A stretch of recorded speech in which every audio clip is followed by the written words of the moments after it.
Capítulo primero. Septiembre 1972. Un libro enorme con un pentáculo invertido grabado en la cubierta rompió la vidriera de la ventana, llevándose consigo la mitad del cristal. Casi al instante, la cabeza del profesor Lippershey apareció por el agujero y apuntó hacia los arriates con rosas que, debido a la súbita e inesperada granizada de papel, piel y vidrio de colores, habían quedado en parte aplastadas. Eso fue demasiado para su paciencia. Los ojos ardientes de ira se retiró al interior. Se escuchó entonces un par de gritos, o más bien exclamaciones pronunciadas con voz grave, como de barítono. Luego unos segundos de silencio y se abrió el portón. El profesor, nada amable, acompañó hasta la explanada donde se erigía su casa a una mujer de larga y alborotada melena, vestida con jeans y un pañuelo palestino enroscado al cuello. «¡Sergio burgués capitalista!», gritaba ella, mientras luchaba por soltarse de la manaza de Lippershey, un hombre de más de 1,90 de estatura, mirada oscura y penetrante, expresión airada y lo suficientemente aterrador en conjunto como para que cualquier persona 30 centímetros más baja se pensara dos veces de desafiarlo. «Ya verás cuando te mande a los abogados de mi padre. Entonces sí que vas a saber lo que es bueno. Son mucho peor que los míos. Me voy a quedar con todo, con todo. Capitalista tú. Y para que lo sepas, yo también conozco abogados psicópatas. No permitiré que inviertas mi dinero en el comunismo internacional. No me veo con el uniforme Mao. Ya es bastante que tenga que pagar la manutención de Karl Marx». El profesor suspiró al recordar el inefable nombre que, en un ataque de locura propiciado por la pasión amorosa, le habían puesto a su hijo. «Y ahora, fuera de aquí. Has destrozado mis rosas. Puedo perdonar casi todo, pero eso no». «¿Cómo me pude fijar en ti?», dijo ella, mirándolo de arriba abajo, con mueca despreciativa. «Determinismo puro y duro. Soy alto, moreno e increíblemente viril. Y tú una mujer. Ni siquiera le eches la culpa a tu mente consciente». A continuación, estiró la espalda, elevó la barbilla y le lanzó a ella una mirada por encima del hombro que tenía el matiz del punto final. En efecto, se giró y a grandes trancos ascendió de nuevo las escaleras que conducían a su mansión de estilo victoriano revestida de hiedras, imperturbable ante los insultos con acento inglés-americano de su esposa por poco tiempo. Cerró con un portazo. Una chica pelirroja de unos 20 y pocos años apareció entonces en el vestíbulo. Se cruzó de brazos mientras el profesor consultaba el reloj Cartier de bolsillo. «¿2 horas de mi vida malgastadas inútilmente?» «¿Cómo se ha puesto su mujer? No debió negarle esa asignación vitalicia para el partido, pero tiene razón, no le sentaría bien el uniforme Mao». El profesor rezongó, giró el cuerpo los grados justos para mirarse en el espejo de la entrada. Se atusó las pobladas guías del bigote con delicadeza y aire distraído. «Ilse, ya has visto lo que hay. Este mes no podré subirte el sueldo tal y como habíamos hablado. Si te pago a ti, mi querido bebé Karl Marx no podrá ir a la universidad. Con lo que usted le ha prometido a su mujer de alimentos, tiene para 10 universidades. Y mi piso contaba con ese aumento. Es una ayudita para la entrada de la hipoteca. Míralo por el lado bueno. Así no tendrás que casarte con tu novio. Podrás seguir siendo una mujer librada de las tareas serviles a las que sin duda te encadenaría ese mentecato. Aunque a usted no le parezca bien, me casaré. Las mujeres casadas tienen peor salud que las solteras. Está estudiado por la ciencia. Yo te prefiero saludable, para que luego digan que soy un egoísta. Casi me alegro que su esposa quiera chuparle hasta la última gota de sangre. Así aprenderá a tratar a las mujeres». El profesor se colocó las solapas de la chaqueta ante el espejo.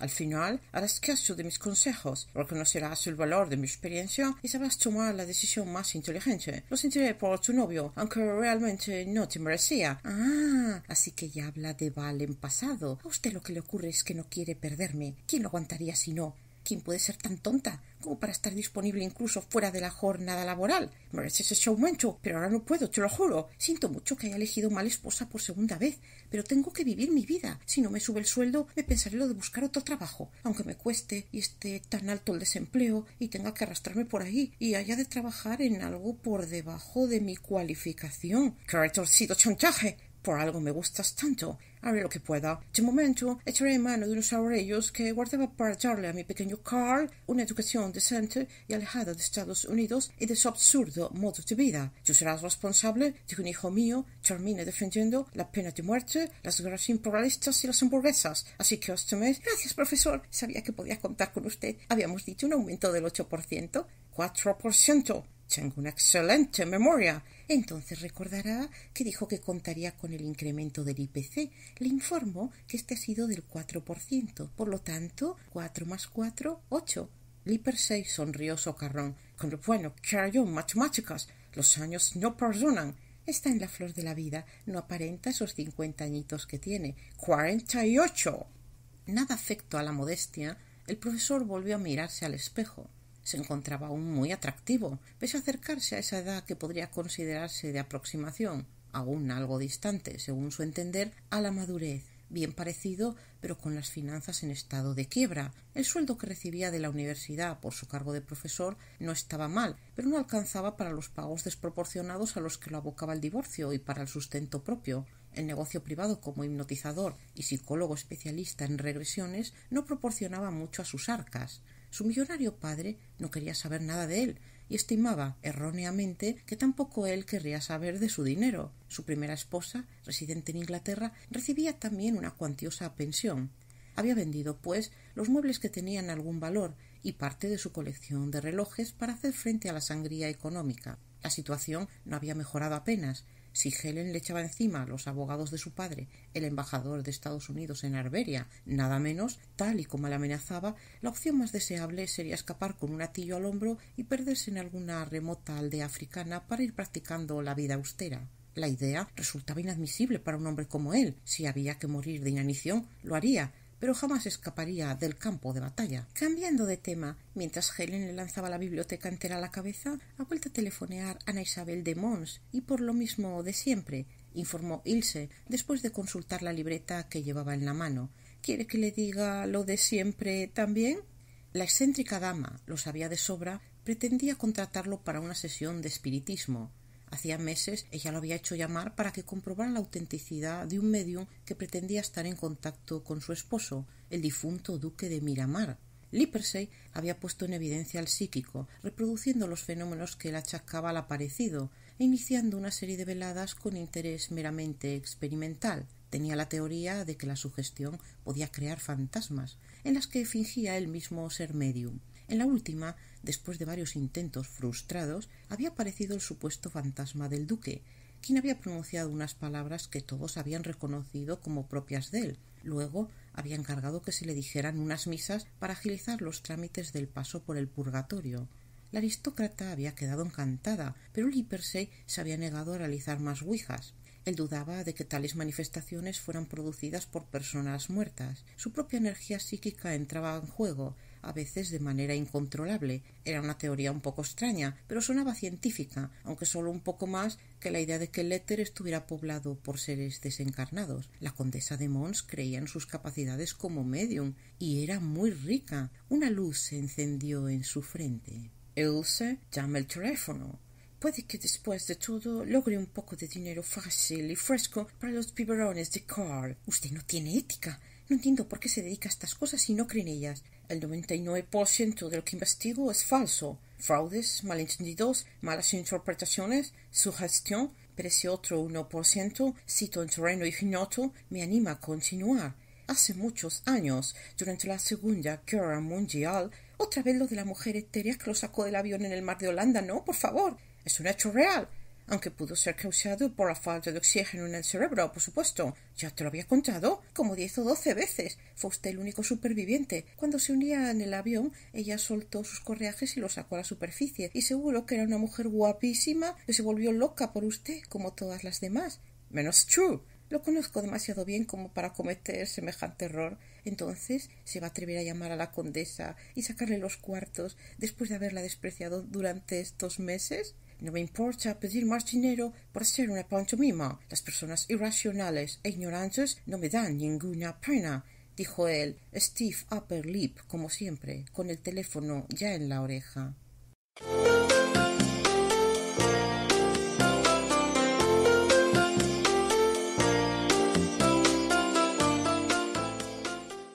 Son 100.000 yupondios. Eso representa unos $6.000.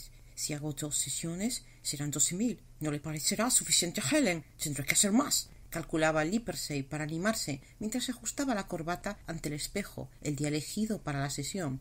Ese fin de semana se había vestido de negro para parecer aún más alto y siniestro, como el empleado de una empresa de pompas fúnebres.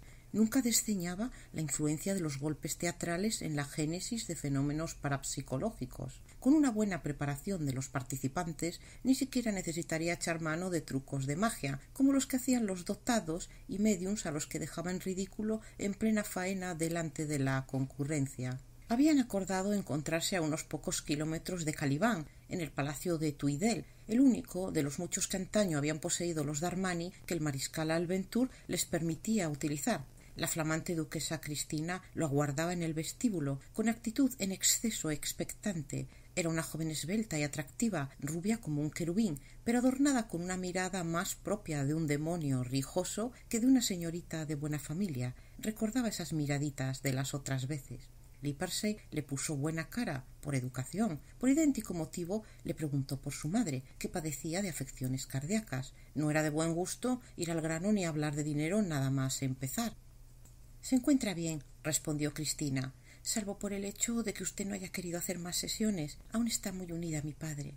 El amor verdadero sobrevive a la muerte». El tono místico no presagiaba nada bueno, pero Lippersey fingió sentirse cómodo con el augurio. «Reconozco que fui un poco desconsiderado. Su madre es buena y generosa, y ese amor tan grande merece una continuidad. He reconsiderado mi negativa. Pese a que esto me agota sobremanera y me pone al borde del colapso. Es un procedimiento tan peligroso». «A mí también me asusta cuando papá me habla desde el otro lado, pero me atraen las experiencias intensas». Lippersey esperaba que la duquesita hubiera entendido que ayudar a mantener el amor más allá de la muerte merecía una paga conforme a la dificultad del propósito. Bah, el amor, menuda memez. Si no se hubiera dejado arrebatar por algo similar a eso 2 años atrás, sus cuentas no estarían en números rojos. Amor eterno, ruina eterna, más bien. Ana Isabel de Mons ansiaba ver a su esposo. Pues eso vería. Solo había que ayudar un poco a su mente de capacidad inferior a la media para que todo un mundo ultraterreno se mostrara ante sus ojos. La condesa era muy apta para la hipnosis y la sugestión, como había demostrado durante las otras sesiones. Bastaba insinuarle con voz inflexible que sonaban ruidos extraños en el cuarto para que efectivamente resonaran en su oreja. La emotividad se disparaba entonces. La creencia en el otro mundo y en la pervivencia de una parte esencial de la memoria y el corazón humanos tras la muerte hacían saltar por los aires el escudo racional del neocórtex. Si el grupo participaba del flujo emotivo, el resultado era espectacular, digno de la mejor sesión de hipnosis colectiva, y la paga sería abundante. Otra cosa era que aprovecharse de las flaquezas ajenas fuera ético. Mientras atravesaba los corredores recargados de tapices y cuadros que casi ocupaban toda una pared, acompañado por Cristina Darmani y sus ardientes miradas, Lippersey se obligó a no valorar la moralidad de sus actos, sino tan solo el dinero que con ellos obtendría. Después de todo, actuaba forzado por una arpía americana.